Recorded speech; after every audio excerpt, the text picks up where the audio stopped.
Okay, sorry for that. Okay, who am? Okay, I'm Cesare Placanica. Okay, that's really easy.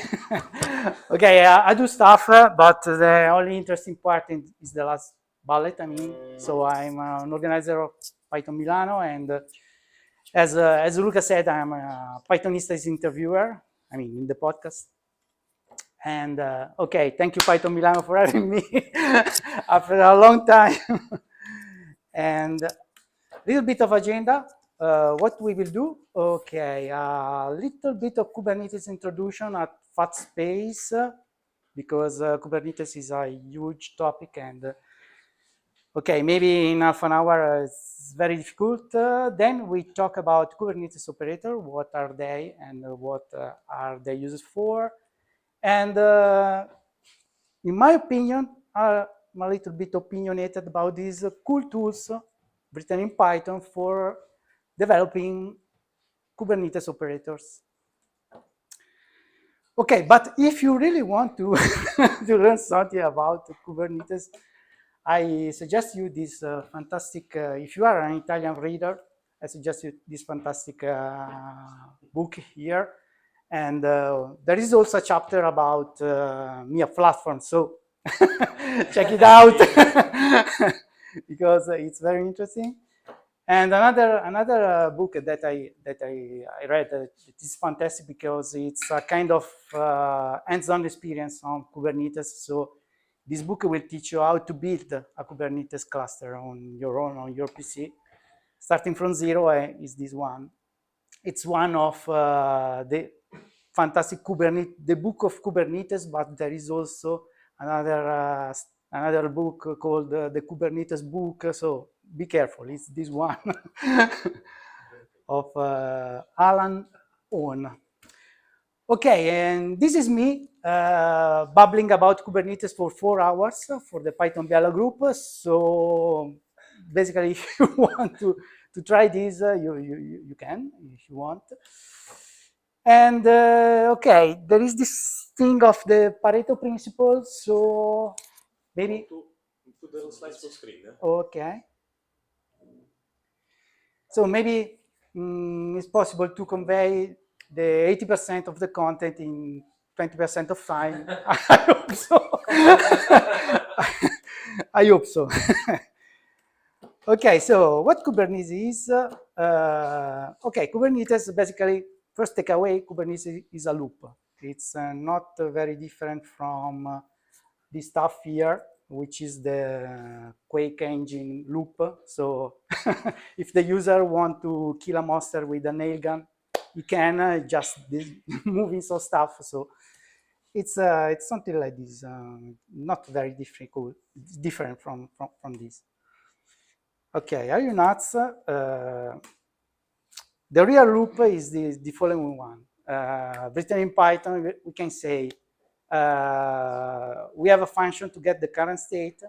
We have a function to get the desired state that the user wants. And there is a function that in practice reconcile the desired state with the actual state and try to be to match these two.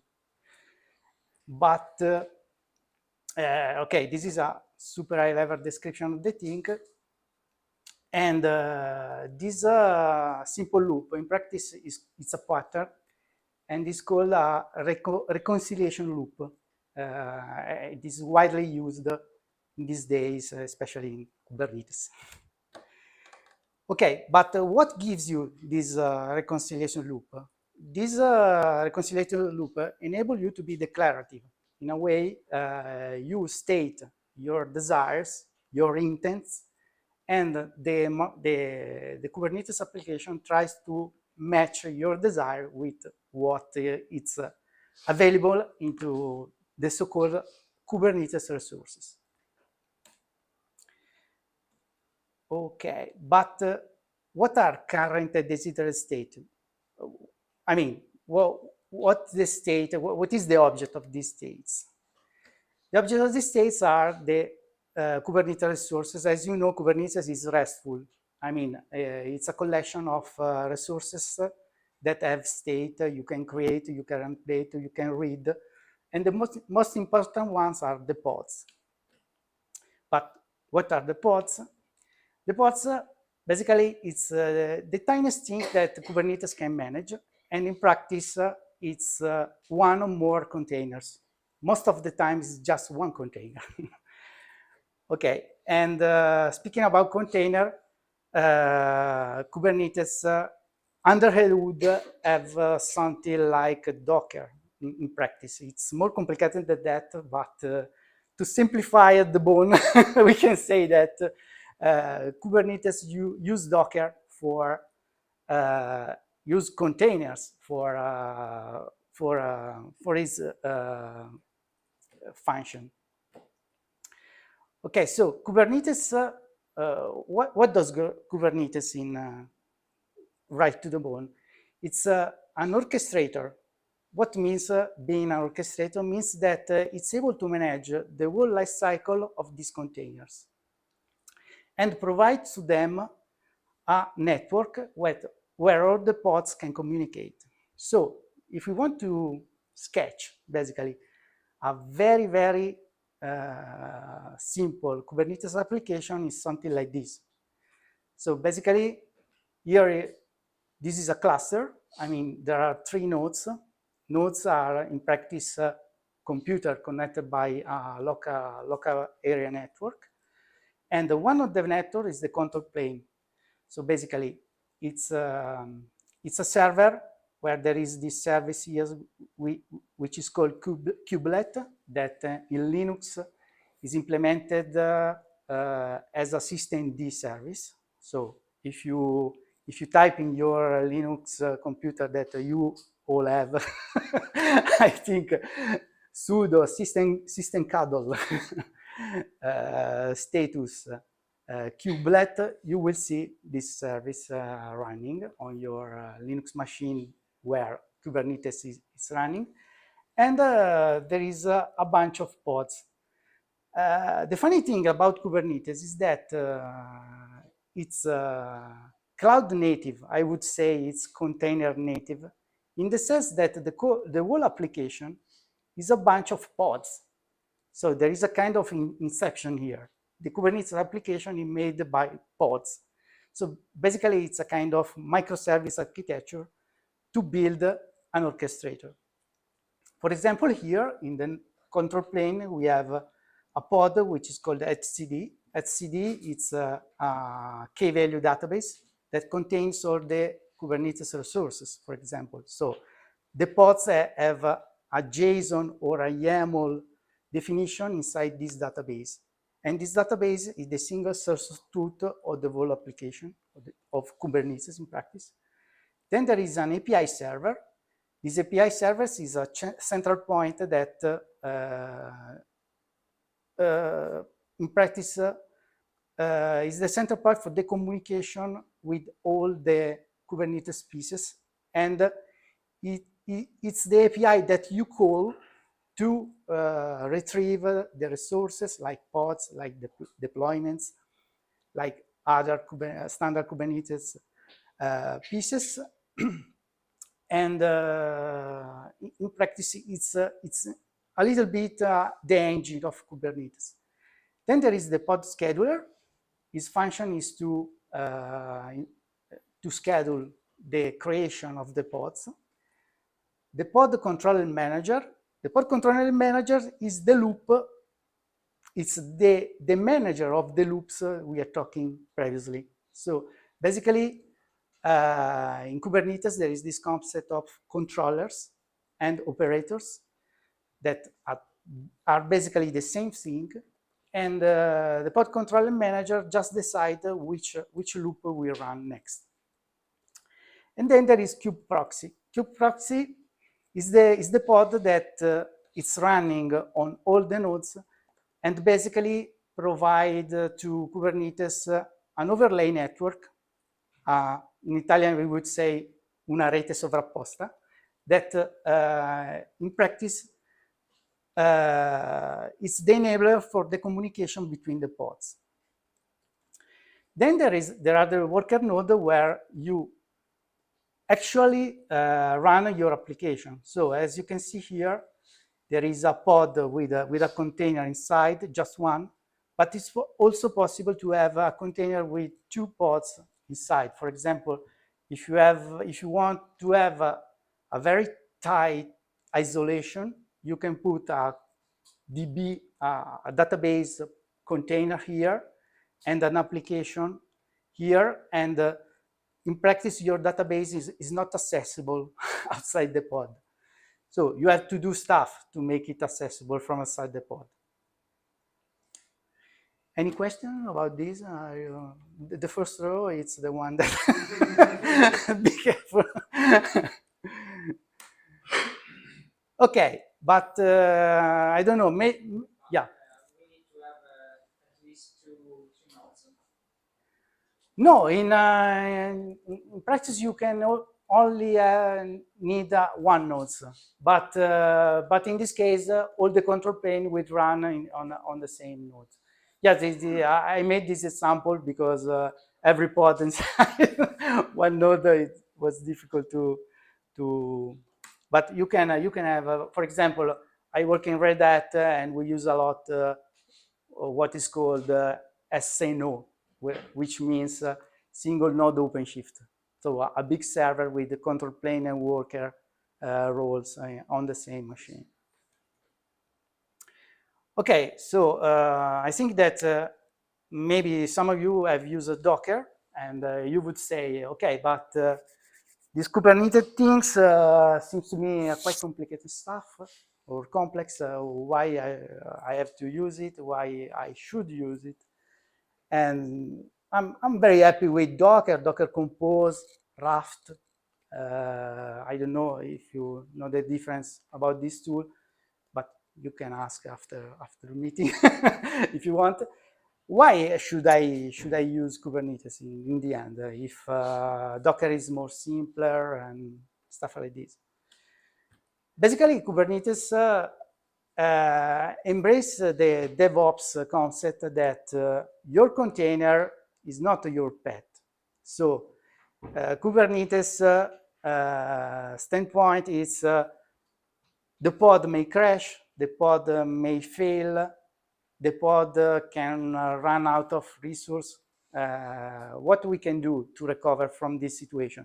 So Kubernetes is more, it's a sort of thing that it's all we think is the worst. So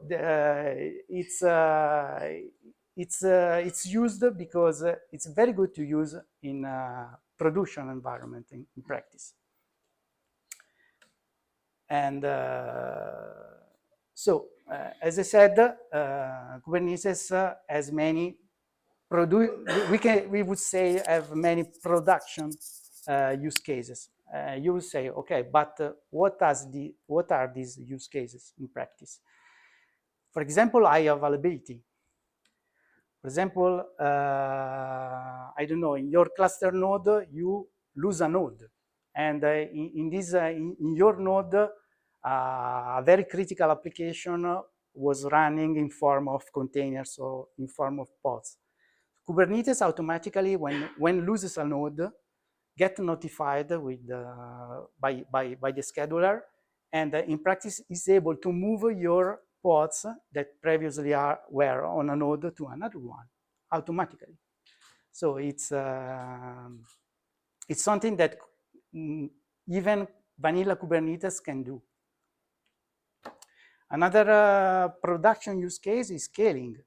For example, we have some Kubernetes resources that, as I told before, are resources that live inside the SCD database and the API server, which are called deployments and replica set. So since your application may crash, you can clone many times your application so that you are more robust in case you lose a pod. Another example is auto-scaling, meaning that your application have to respond to much traffic as you may think about. So you can, for example, use an horizontal pod autoscaling resource that it's a standard vanilla Kubernetes resource that is able to raise the number of pods for your application or lower down the number of pods of your application. You have to configure this stuff, but it's possible to obtain these results. Then there is also the concept of service. The concept of service is to provide an endpoint that live by itself, but the pod behind this endpoint may change. A pod may crash, but a new pod will come up, but you will call always the same IP address of the service, not the IP address of the pod. So there is this concept, this loose coupling between the services you expose to the cluster and the actual pods that are implementing an endpoints. This is another production, let me say, use case that Docker and Docker Compose and Raft may not be able to cope with. And also the service acts as a load balancer between multiple pods. So behind the service, you may have 3 or 4 pods that you can use, I don't know, in a round-robin fashion to provide your service. Then there is another production use case, ingress. So you have the problem is expose your services in HTTPS, so exposing your service to the internet basically. And Kubernetes has also this concept here. There are many resources for this. There are the load balancer, the ingress controller. I forget to add it. The route, and there are many concepts like for this particular use case. And also in production, you have to update your applications. And what Kubernetes has some standard resource for updating your application. For example, the rolling update that permits you to update your application without zero runtime. Rolling update means that your pods are updated not all at the same time, but just some of them. And when you do a service assurance and you are very sure that your new application is working, the update completes with the pods that were running with the previous version. Okay, I think maybe it's enough for Kubernetes introduction. I don't know. It's a very complex topic, and I would say that there are the only thing that I would say more is that there are not only the deployments, but there are other styles of workloads. For example, the daemon set, the stateful set, and the cron job. For example, a daemon set, it's something like this. I can show you in the first. For example, the kube proxy is a daemon set, meaning it's a pod running on all the nodes. So there is a lot of nuts and bolts you have to, with your screwdriver, you have a lot of tools under your belt with Kubernetes for providing containerized application, I would say. Okay, this is a wrap up. So Kubernetes came with many lessons learned for putting stuff in production. There is this concept of being restful. There is this concept of being of a single source of trust, and is API centric, and it's declarative. I mean, in general, you wrote a YAML file that it's just a contract. You say, I need this, and Kubernetes will try to match what you want, basically. Okay, but say that I want to extend Kubernetes. What is the standard way to extend Kubernetes? So making something new. I have an application that needs a different workflows. I need to add some automation, stuff like this. And the standard way to extend Kubernetes is using what is called a custom resource definition and an operator, which means this in practice. Sorry, I I made a spoiler of what I would say after this. Okay, let's talk about KWok. KWok means Kubernetes without kubelet. In practice, it's a Kubernetes emulator. The hat that you have in this case when you use KWok is the hat of a Kubernetes operator developer. So your task is to extend Kubernetes with the operator pattern, okay? But you don't have big computers to test. And this is where KWok is handy. What is KWok? Basically, KWok it's Kubernetes without kubelet, meaning that it's just a control plane. So you have just this stuff here. And you can emulate nodes, emulate pods. You can do stuff like this. So basically, you can write an operator in a sort of testing environment. Okay, this is a suicide. I have a demo for KWok. So sorry for that. Will never work. So basically, are you able to see this stuff here? Okay. So make first of all, we will make KWok start.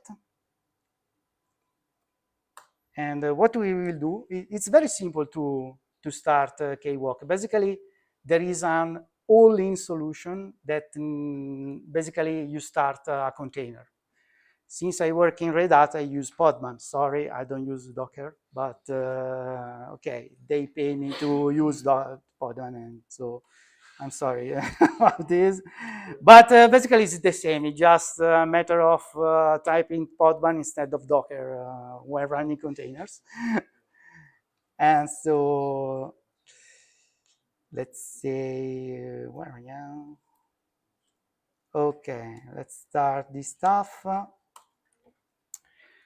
Okay, the Podman VM is starting, the cluster is creating. Okay, what is it saying here? Basically, it's saying, okay, I started a cluster with this kubeconfig file. Okay, in Kubernetes, there is this concept of a config file that basically it's a list of cluster, and you put this file somewhere.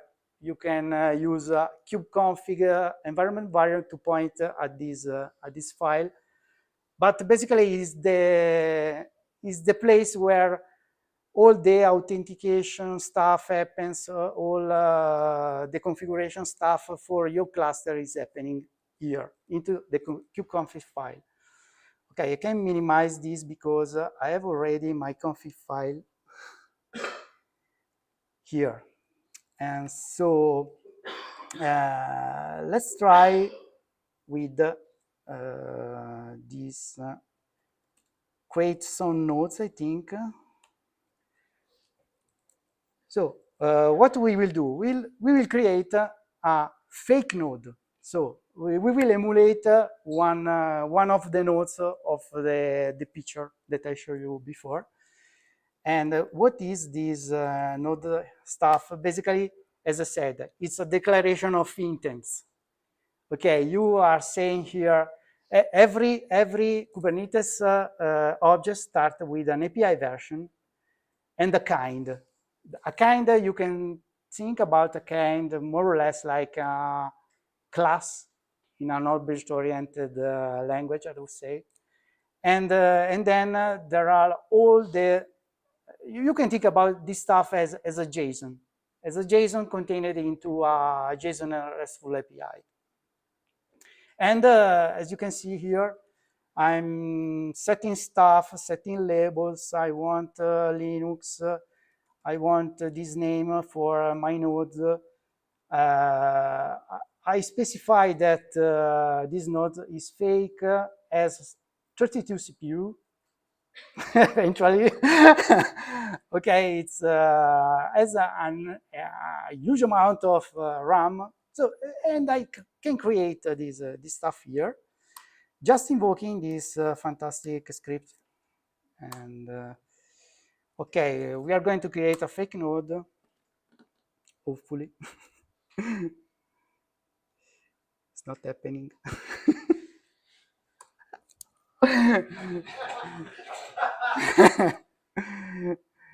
Okay. Why is not happening this stuff here? Kubectl version. Okay, I forget to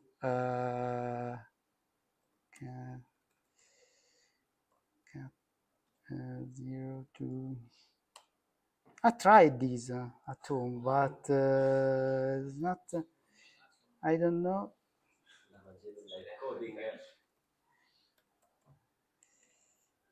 I think it's missing the export here.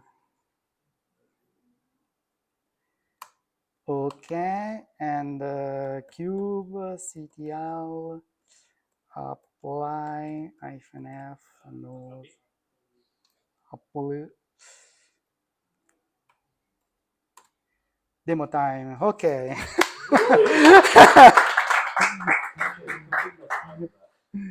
Okay, kubectl get pod nodes. Okay, we have these fantastic nodes. We can also see in a wide fashion here. We can see that as a kernel that is called Kwok. What is the container runtime? Okay, we made basically we made a new node, and we can also extract for the API server the node like this. I can also use OC. It's the same. It's now I'm using the Kubernetes client. Get nodes minus YAML. But why is okay? Let's use kubectl. Okay, and these are our nodes. The only difference from the declared one is that now I have some status here. For example, the heartbeat and stuff. So basically, I created a nodes, and I can also create some pods running on this node. For example, here I decided to create a pod with a deployment, as you can see here. We spoke about deployment just before this, with 10 replicas. So I would say kubectl minus apply minus f pods. And if I go kubectl get pods, we have our 10 pods running in an emulated fashion. Okay, let me see if at least the last one would go. Okay, everything is deleted. We can switch back to the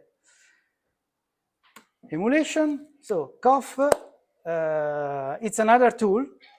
This one is not an emulator, but Kwok with Kopf in combination, in my opinion, are great tools. Basically, it's the Kubernetes operator Pythonic framework. You can write your loops the first takeaway, Kubernetes is a loop. You can write your loops with Python. And okay, a little bit on introduction. What is Kubernetes Operator? Basically, it's a controller, and it's the logic behind most of objects, both built-in and custom defined in a way. So it's a controller that orchestrates. So orchestrate think in your mind, managing the life cycle of. This is orchestration in practice of custom resource definition. So your the custom resource definition is the entry point for your extension in Kubernetes. Okay. Okay, I already talked about days. Custom resource definition. There is a fancy documentation, very well written of what is custom resource, but basically it's something that you define for your specific needs, and and you can write an operator of this custom resource to manage them. Okay, now object-oriented analogy. You can think of a Kubernetes custom resource definition as a class, but it's defined with YAML. I'm sorry, in the Kubernetes world, YAML is everywhere. If you don't like YAML, don't start this thing. Because otherwise, you will, yeah, I'm a YAML developer. So you have the custom resource definition, and in practice, the custom resource is an instance of your custom resource definition. Again, is written in YAML. So, and the operator, you can think about the operator as the callbacks to the event that happens to your custom resources. For example, your custom resource is created. There is a callback in the controller that is called. Your custom resource is updated, the same. There is a callback for updating a custom resource. Okay, another demo. Okay, no, this is a spoiler. Okay. Let's write a little custom resource definition, a custom resource, and an operator that manage this stuff. So, no, these are the slides, and it's better to not do it this time. Okay, so second demo here. I hope it's going better than before.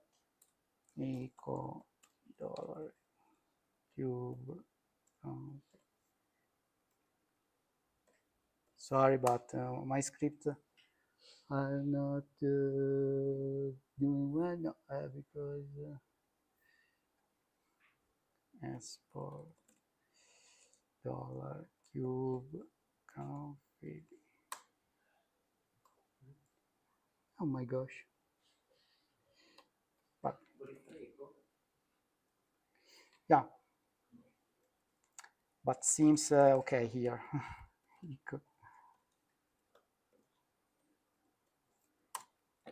Okay, so I can do it. Okay, this is good. So demo number 1.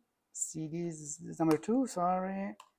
Okay, so what we have here, first of all, just source this file 01 source 01 T2 blah blah, no, 01 T2. Okay, good. Then we have an operator. We okay. Let's see first of all the custom resource definition. Okay, this is taken exactly from the example directory of Kopf. Is the first demo. Okay, as you can see here, I'm I'm defining custom resource definition. So kind is custom resource definition, and the name is kopfexample.kopf.dev. It's a namespaced resource. If you don't know what are namespaces, I suggest you to look at documentation, but basically all the stuff into Kubernetes are in a way tagged with a namespace. So you can have a namespace for DB where all your DB pods are running. There are a namespace for application where the application is running and stuff like this. And basically, this is the definition of the custom resource. And that's it. Maybe you can look at it in a second time. I know it's very complex, but I like to do demos and failing doing this stuff miserably. So the YAML before is the class. This is your instance. You are creating a custom resource definition, so a Kopf example with 2 items and a labels. A label will have some value. And then there is the code that is very difficult in Python. It's an operator where you basically are managing the Kopf example create event here. And what this operator is doing basically is to patch the object and add a label which is called Kopf operated equals true. So it's adding a label to your custom resource. Let's see if this stuff works. So I would say this is starting your operator. Okay, seems okay. And then there is no, this is our Kubernetes cluster, fake Kubernetes cluster. Let's take, there is a new one, yeah. Control A. No.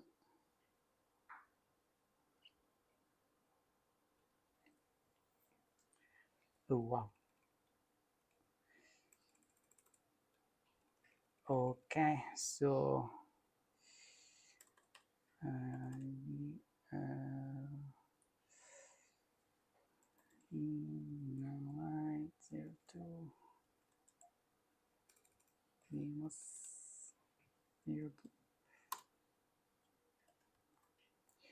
okay, so let's see what is happening here.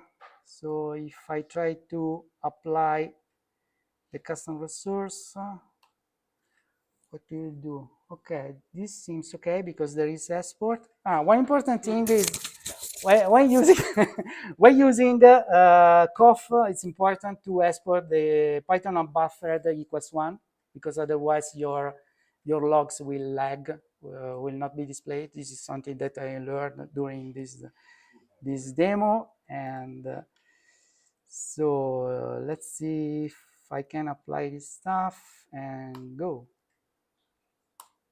Okay, as you can see here, I've created the custom resource, and we can display it, and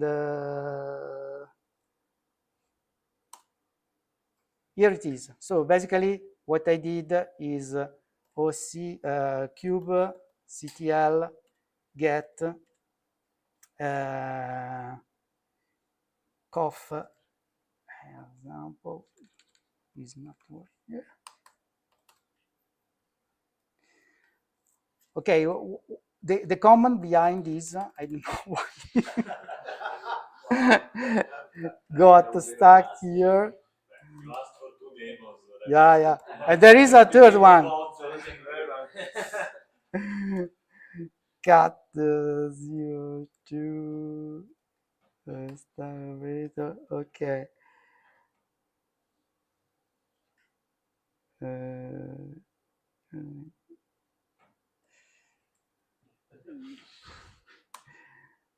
as for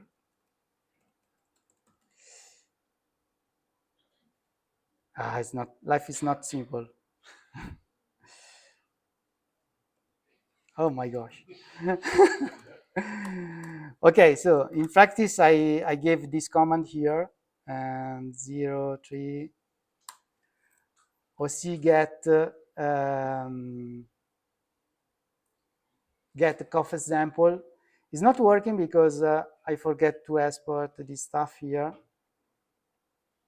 Okay, and if I do kubectl get Kopf examples, okay, here it is. So I have created a custom resource definition, and I have created a custom resource. But what I want to show you is that it's actually labeled with the new label. So if I do something like this, -o.yaml pipeless, you can see that there is Kopf operated equals true. So our operators, it's working. Okay. So switch back to the, I mean, it's something like this. It's VC label operator. It's 22 line of code, and you wrote an operator. So I don't know if you never developed an operator using Go, using KubeBuilder, using operator SDK, but it's not 22 line of code for sure. And we have to download the internet to just starting to doing stuff. Okay, then so today I learned that I can use Kopf to write operators and use Python unbuffered, otherwise your logs will not work. This is important. If you want to run your operator inside Kubernetes, okay, what you have to do is very simple. Just Dockerize your operator. So you have to basically write a container file or Docker file, build your, like this one, basically. Build your, with Docker or Podman, your image, push on a registry, a public registry, and you are ready to go. Then you have to basically deploy your operator with a deployment in Kubernetes with the image you created, basically.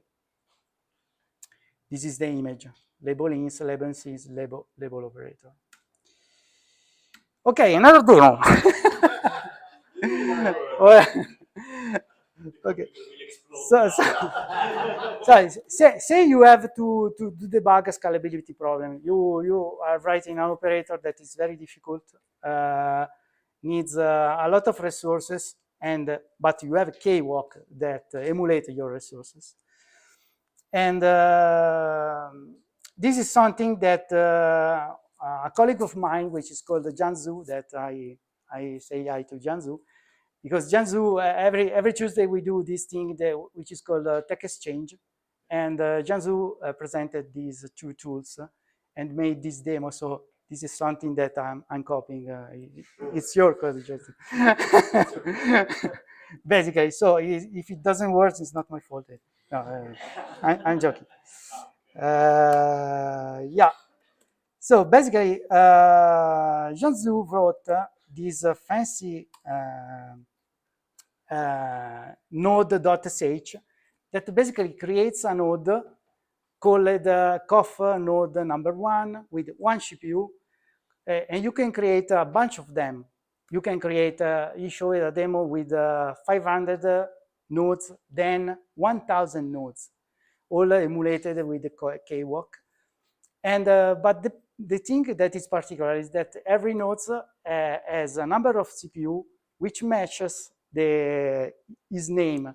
So, for example, Kopf node number 1,000 has 1,000 CPUs. So it's all emulated.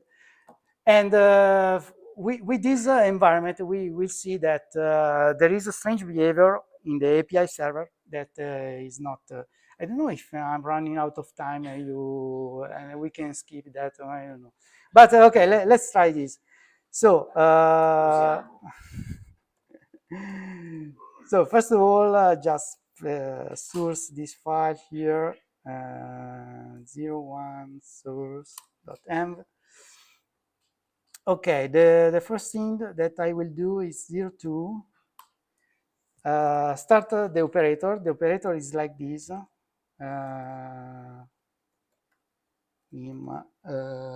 It's a node label operator. Okay, this operator is looking to a standard. A standard is not a custom resource that you wrote, but it's a standard resource. It's a node. Okay, version 1 of API and a node. And what it's doing basically, it's the business logic is that if the number of CPU is equals or more than 16, okay, the node is big enough. Okay, this is the task of this operator. Okay, so first of all, let's try to create some. First of all, start the operator. So 02. Let's 02 start operator. Okay, this operator will listen to nodes event. Then I need another. Oh my gosh, new window. Let's see. Demos 03 cat 01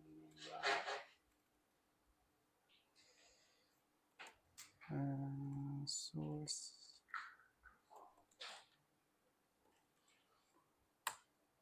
Okay, maybe okay. Okay, so 03 nested 03. What we will do, we will create 20 nodes. Okay, node 1 has 1 CPU, node 20 has 20 CPUs. So let's see, creating these nodes.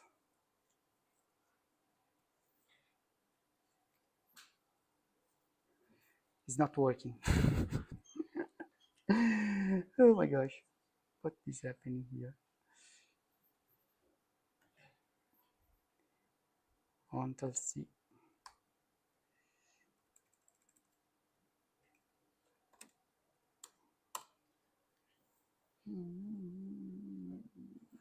Okay.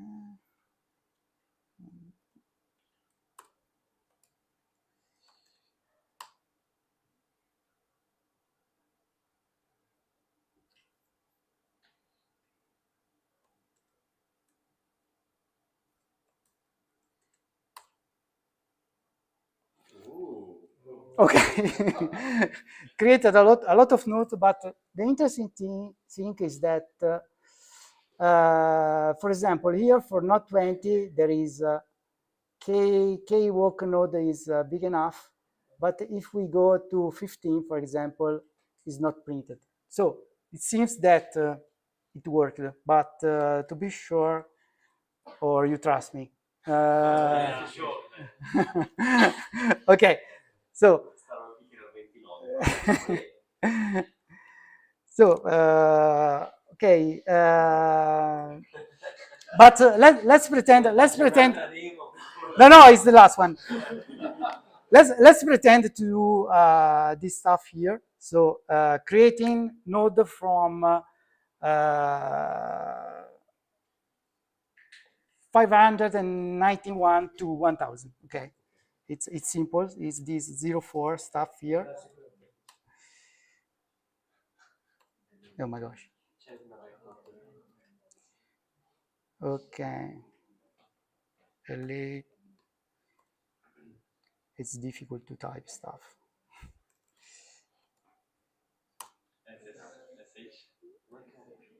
Huh? Ah. Okay, deleting this node and 04. Already did this. 05 is creating big nodes. Let me cut this out. So 999 to 1000. Okay. Jiangsu did the whole 1000. And so 05. Let's go. Okay. And something happened. There is an error. But this you knew about. Yeah. Yeah, I was expecting this. The strange thing is that the API server, when you have 1000 CPU, don't use 1000, but it uses 1K. So I leave you to the first line. There's a size to fix my operator, basically. So this message is to say, okay, with Kwok and Kopf, you can try stuff. You can follow the life cycle of the resource in your Kubernetes cluster. You can learn stuff. So with very few lines of code. Because also this label operator, it's I think 20, I don't know. We see minus L node label operator 24, and you are basically have some handlers for also for the standard cluster nodes. So this is the strange scalability problem that I wanted to show to you. So today I learned that I can use Kwok and Kopf basically as a debug tool, as a sniffer for the events for the Kubernetes life cycle of the resource. And okay, I'm not very good at typing things, but basically you have this kind of rapid turnaround sensation you have when you develop with Python and not with big IDEs and static stuff. Okay, if you really want to go for the native operator development, you can look at SDK operatorframework.io or KubeBuilder. And KubeBuilder is specific for Go. And okay, my intention was to show you a 5G use case, but I don't know if it's really too much, maybe. Sorry about this. But basically, the message was to show to you how is pervasive this concept of operators. For example, OpenShift, it's made of operators because okay, this is a disclaimer for 5G. But for example, in our day-to-day job, in my day-to-day job, I use this stuff here that basically in all this block, this is an operator, this is another operator, this is another operator again, and they are managing all custom resource. And this is another operator too. So to build this stuff, zero trust provision is that basically it's a way to install a big amount of server with a very known configuration because it's a telco use case. So many servers, but very, very strict in the way they are built. This zero trust provision is with a few configuration permits you to install a big swarm of servers, and this stuff is all made with operators.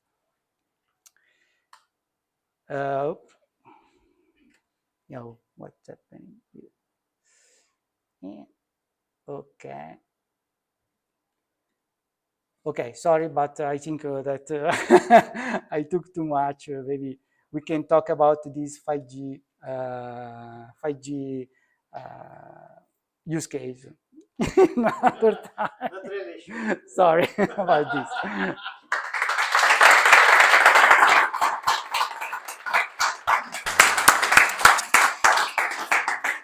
Are there any questions about Kubernetes? Mm.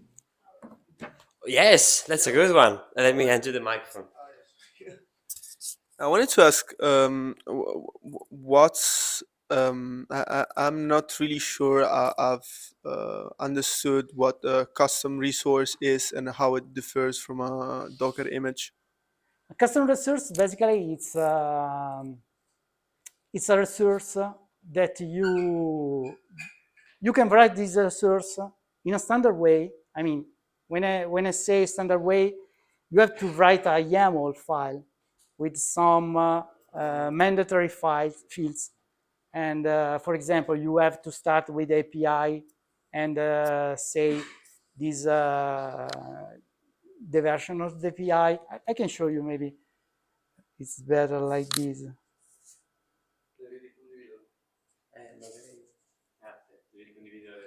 Oh my gosh.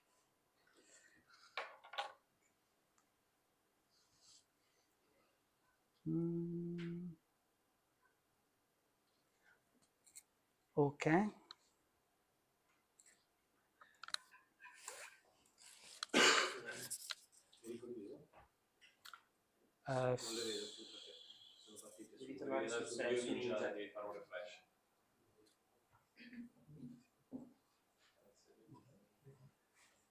Devo ripartire col video ninja? Forse con un computerino in basso. Non ci riesco.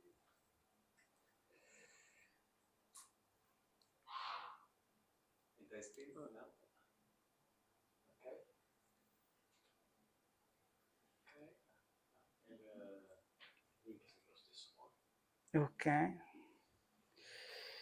So basically here it was the second demo. Anyways, this stuff is on GitHub, so you can check later. But okay, the thing is that this is the custom resource definition. I mean, this is the class we would say, and this is an instance of the custom resource definition, the custom resource, and you can in a way upload into Kubernetes what you want. If you write in this with this let's say protocol, so you can put inside Kubernetes your resources. Okay, Kubernetes has already a lot of resources like pods, like nodes, like deployment. You can write your own, basically. Okay. Okay, so there is an upper version, a kind, a metadata. You specify what your how your custom resource is namespaced. It means it supports the namespaces, the Kubernetes namespaces. It's part of a group, and you can also specify which kind of fields this or attribute in an object-oriented world. We would say, for example, there is an attribute which is called message here, and it's a string. You can, I mean, basically a Kubernetes resource, it's a JSON resource, and is written there is a protocol to write these resources so that Kubernetes can ingest them. And then after you, in a way, define this template of resources, you can actually create an object or a custom resource, an instance of your custom definition. For example, in this case, I'm creating a custom resource. Think I can use Node, but I use also mine. I can use the Kopf example here. I'm creating a Kopf example, which is a custom resource definition that I put inside Kubernetes before, and creating this object here. that has a duration of 1 minute, a field that with a value that is value, 2 items, stuff like this. Understood. So I could basically create my own version of a deployment or Okay. some Yeah, like exactly. that. Okay, And awesome. Thank you. to finish the object-oriented analogy, you can also write code that operates on this custom resource, and the code is this label operator. Awesome. So basically, when you create a custom resource, this code is called, and you can do stuff. For example, here I added a label on Thanks. the fly.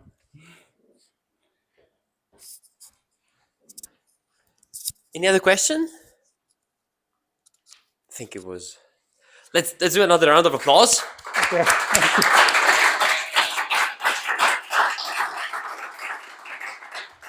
Challenging not once but thrice the demo gods. So definitely daring. Let's move on, I guess. Gabriele will present us. There will be a little of a technical setup, nevertheless. So let's give him some dongles. And we're talking about deploying computer vision architectures on edge devices. This is going to be another good one. How many demos will you be doing? I don't know how many do we want. Okay.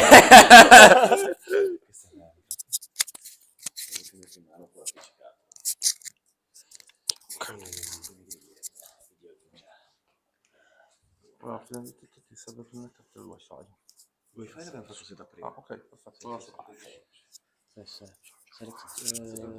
Vai, select screen to share. Insomma. Enter screen. Questo qua. Ok, e adesso devo vedere VVZ8VA. Te lo urlo sopra. Facciamo così.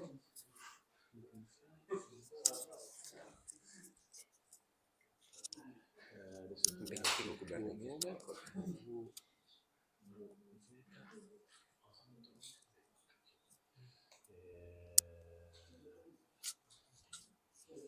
allora deve essere ok,